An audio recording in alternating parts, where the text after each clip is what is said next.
Hello folks, welcome back to the channel and another video here at Scale Hectic. Now today we're going to be looking at this Formula 1 car from Scaleauto.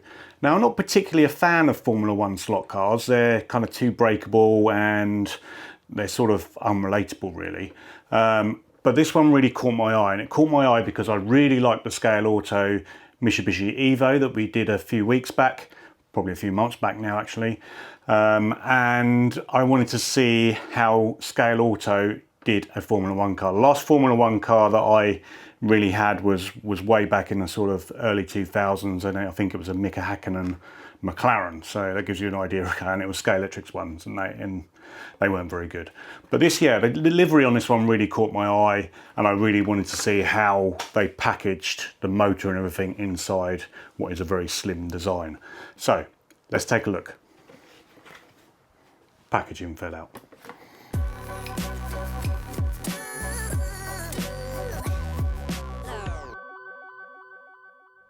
Now what's great about this Scaleauto Formula 1 car is that it comes with this fantastic information sheet. This is a spec of the car which gives you all the information you might need on it, including what the tyres are and what gear teeth it's got. Literally everything you need to know about this car is in that information sheet. Now, not many other companies do that, and I really like that they've done that here.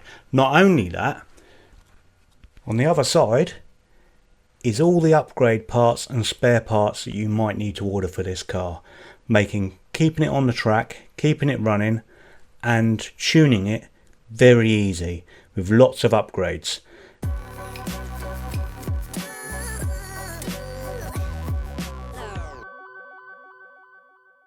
So Scaleauto refer to this as a Formula 90 to 97 car. Now what I think they're referring to there is their chassis type and general body type. But what this car actually is a McLaren MP4-10 from 1995 with Mark Blundell as a driver. And it just really struck me. I thought it looked cracking, and I thought I needed to get it here in the shed and see how it performs. And what I noticed straight off the bat is this is quite a wide and low car, so I think this is going to perform really well around the track. We could be looking at a new lap record contender here. And doesn't it just look fantastic? I love how the livery pops on this. That orange is really bright, really sharp. The Marlboro livery just looking really great, and it does just show how much simpler the earlier Formula 1 cars were. Obviously aero all came into it, but it wasn't as cluttered as they are now, and it's just a much cleaner design. Now we spoke earlier about how are they packaging this, because there's a lot of stuff to get inside what is a small body, and we can see some stuff peeking out there at the back, can't we, where there's like the sort of Scaleauto chassis there, but it's not too intrusive, it's not jumping out at you. Obviously we've got the back part of the body where it's curved round the crown gear on the rear axle there. Obviously that's unavoidable, but it doesn't detract from the overall look of the car. We've got some quite good detail there for sort of front suspension and brake ducting. And as it comes round to the rear again, we've got some really good detail on the rear diffuser, rear spoiler, the red fog light there and what have you. Just overall looks really good. I think they've done a great job of trying to fit in a lot of stuff in what is a very small package from a Formula 1 car. So let's take a more detailed look at it. Let's have a look at the underside, see what more we can learn before we then take it apart and have a look inside. Well, we've got a lot going on here, haven't we? So let's start at the back end. So we've got our diffuser detail. Quite short, obviously it needs to be, but they've still managed to get everything there. We've got body mounting there. These 4 screws here are to mount the drivetrain assembly. Nice to see that the motor is spec'd, so a 21,500 RPM motor. And what I've also noticed on that motor is the commutator seems to have been balanced. There's actually some pieces taken out of it, which I'll show you in a moment, which must be to balance it. Nice access here to the rear axle. Our crown wheel here. We can see all that. We can get to everything we need to get to, making servicing very easy. Very low mounted magnet there, so that's going to help with things. Rear tyres, really wide. They are 20mm wide, so one of the widest we've featured, I think. This I like. Here we've got the barge boards, and they're attached to the chassis quite robustly, which will make them quite difficult to damage. Front tyres are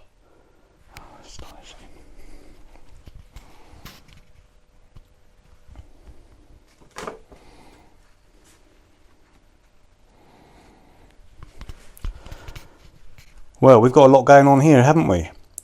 Really well packaged, really tightly squeezed in there, but done very, very well. Starting at the back, we've got our rear diffuser detail. Good that they've managed to get that in there with such a tight package. The rear body mount there with a front one there, so it's only mounted on in 2 places.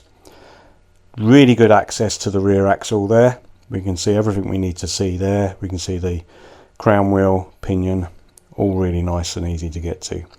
These 4 screws here are to mount the drivetrain, separate drivetrain assembly, which is a nice way to do it. Magnet very close to the rear axle and very low mounted, so that will really help if you run magnets, of course. Motor has been spec'd, which is great. We can see what it is, 21,500 RPM motor. And what I have noticed is that the commutator seems to have been balanced. It's actually got some pieces taken out of it, which can only be for balancing, which I don't think I've seen on any other motors. Maybe I've just not noticed. Rear tyres, very wide. They're actually 20mm wide, and I'm not sure if we've had anything as wide as that yet on the track, and really grippy, really sticky, those tyres. In contrast, the fronts almost feel like plastic, and they're only 18mm wide. So still quite wide, but in comparison to the rears, in fact they look, even though there's only a 2mm difference there, it looks more, doesn't it? But yeah, there you can actually see the shine, can't you, on the camera there? But they're not plastic, but they're close. So they're zero grip, which will help the car perform. Barge boards. I like how they're attached quite robustly to the chassis, because they're obviously an area which could break quite easily, but the way they're attached, I don't think that's going to be a problem. I like how you can see the sort of wires going through there from the pickup. Really nicely controlled, so they don't, quite often with cars like this, when you take them apart, you can keep getting them stuck on that body mount. But the fact they've actually got a cableway, so to speak, is very good. Front guide projects forward of the pivot point, which again is good, and is sprung loaded. So that does centre, although it's not sitting centre at the moment, but it does try to get to centre. And then we've got here the set screws for the front axle height, the lower ones. There are some on the top as well, so you can set that front axle height to wherever you want it to be. And we have front and rear alloy wheels. So yeah, a lot going on in this little package, isn't there? Let's take a look at the inside. Not a great deal more to talk about on the inside of here, because we could see so much on the underside. But something that's quite interesting to me is, and I don't know why it's there, we've got some kind of circuit board here and there, and I'm not really sure why they're there and what they do. Interestingly, they don't appear on the diagram for all the spare parts and what have you, so if someone can tell me what they're actually there for. We usually see a capacitor or something, don't we, across a motor, but I'm not really sure what all these are about. But yeah, so we could see so much on the underside anyway that we pretty much know everything in here already, don't we? We've got some spherical brass bushes in there for the rear axle, and then on the front axle these are the 2 set screws for the top half of the axle to adjust how high it is, whereas the other one's underneath adjust how far it can drop down. Another thing I've noticed is that these wheels are actually drilled all the way around. Several holes drilled all the way around to make them lighter, I assume. Same on the front. And then here we've got upstands, which are actually our radiator detail for inside the pods. The body, again, very simple. It's what you would expect for a Formula 1 car. There's not a lot to go in there, is there? Just the seat sort of assembly. Quite flimsy on the back end here because there's not much holding it. And I imagine that could become a weak point if the car were to be crashed. And something I didn't mention earlier on when we were looking at the top side of the body is the mirrors come on a separate spur ready for you to install. There are holes in the top half there for it. And I mentioned about maybe the motor being balanced. You can see here some notches taken out of it, which I assume are to balance that commentator there. So yeah, not much to talk about because we saw most of it on the underside. So the next thing is, let's get it put back together and check it round the track, because I think this thing's going to be fast.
I struggled to keep up with that. In fact, it made me feel a bit dizzy following it round. That, I'm certain, is going to be the fastest car around our track and will probably take some beating. It's just stuck, absolutely stuck to the track. Now, obviously, the magnet's very strong. It really is strong. And the rear tyres are really grippy. Quite noisy around the track, though, isn't it? And I think that's obviously because these front wheels are almost plastic. But yeah, oh my God, that is a really quick car. Motor feels really good as well. Often when you've got a car that's really stuck to the track via the magnet, they feel underpowered, but it doesn't feel like that. It just feels rapid, like really rapid. Yeah, you did see me come off eventually. That was inevitable. At some point, we're going to run out of magnet traction and it was going to come off. But yeah, that's a quick car. I mean, I suspected it, but that's really quick. Let's find out just how quick.